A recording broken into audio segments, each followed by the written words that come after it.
Assalamualaikum warahmatullahi wabarakatuh. Perkenalkan, nama saya Farhan Abdullah dengan NPM 2413025057. Saya berasal dari program studi pendidikan teknologi informasi, Fakultas Keguruan dan Ilmu Pendidikan Universitas Lampung. Pada video ini, saya akan mempresentasikan hasil proyek ujian tengah semester mata kuliah pemrograman dasar, yaitu aplikasi penghitung waktu belajar. Deskripsi untuk proyek aplikasi yang saya buat ini adalah yaitu program berbasis Python yang bisa dijalankan melalui terminal seperti command prompt. Aplikasi ini dapat mencatat waktu mulai dan selesai belajar, menghitung durasi serta menampilkan total waktu belajar di hari tersebut. Nah, aplikasi ini juga cocok untuk pelajar atau mahasiswa dalam mengatur kebiasaan belajar. Nah, di proyek aplikasi ini terdapat fitur yang saya kembangkan, yaitu yang pertama ada fitur mulai belajar. Nah, maksudnya fitur mulai belajar ini kita bisa menginput pelajaran yang kita mau, kemudian menekan tombol enter untuk memulai dan kemudian bisa untuk menekan tombol enter kembali untuk menyelesaikan belajar. Nah, di fitur ini juga terdapat mencatat waktu otomatis dan durasi bisa disimpan. Kemudian ada yang kedua itu total waktu belajar. Nah, untuk fitur ini programnya akan memeriksa semua data belajar yang tersimpan, lalu menghitung total waktu belajar yang dilakukan khusus hari ini. Dan itu yang ketiga ada lihat riwayat. Nah, untuk lihat riwayat ini kita bisa menampilkan seluruh catatan belajar yang pernah dibuat selama program dijalankan. Kemudian dapat ditampilkan dalam format tanggal, pelajaran, waktu, dan durasi. Nah, dalam pembuatan proyek aplikasi ini saya memilih 3 kendala, yaitu pertama menentukan fitur program, karena ya pastilah untuk membuat proyek ini kan pasti harus ada fitur-fitur yang harus berhubungan dengan proyek tersebut. Nah, saya sulit sekali untuk menentukannya, jadinya saya hanya mendapatkan 3 fitur saja, yaitu fitur mulai belajar, fitur total waktu belajar, sama fitur lihat riwayat. Nah, yang kedua itu juga kesulitan menyusun alur program secara terstruktur. Nah, ini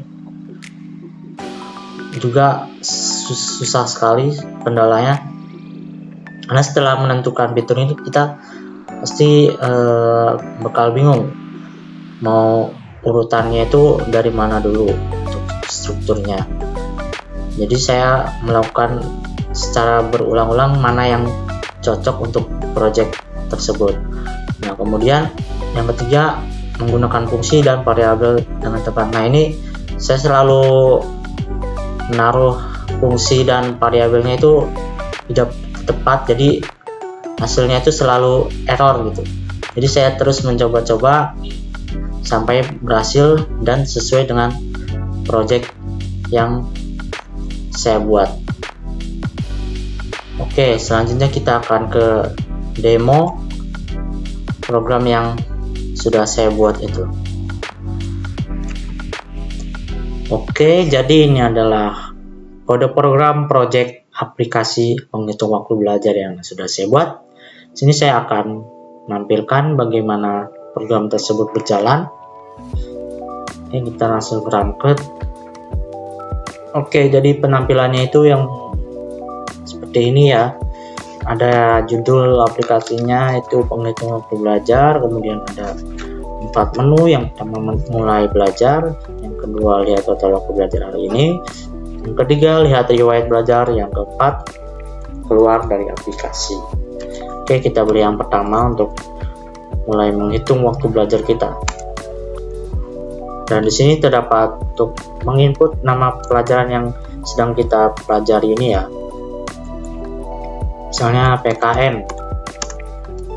Oke, kemudian tekan enter untuk mulai belajar, dan tekan enter setelah selesai belajar. Ini adalah untuk kita mendapat notif belajar telah selesai, data telah disimpan. Oke, selanjutnya itu untuk melihat total waktu belajar kita barusan. Kita pilih yang kedua. Nah, di sini adalah total waktu belajar kita yang tadi itu sekitar 7 detik, sekian. Dan untuk melihat riwayat secara keseluruhan kita dalam belajar tadi, nah di sini terdapat tanggal kita belajarnya, kemudian nama pelajarannya, kemudian jam berapa kita mulai belajar, dan di sini berapa lama kita belajar. Oke, kemudian kita klik 4 keluar untuk dari aplikasi. Oke, jadi itu adalah program project aplikasi penghitung waktu belajar yang sudah saya buat. Bila saya ada salah kata atau kata yang tidak sengaja saya ucapkan tidak enak didengar, saya juga akan mengucapkan terima kasih. Saya akhiri. Wassalamualaikum warahmatullahi wabarakatuh.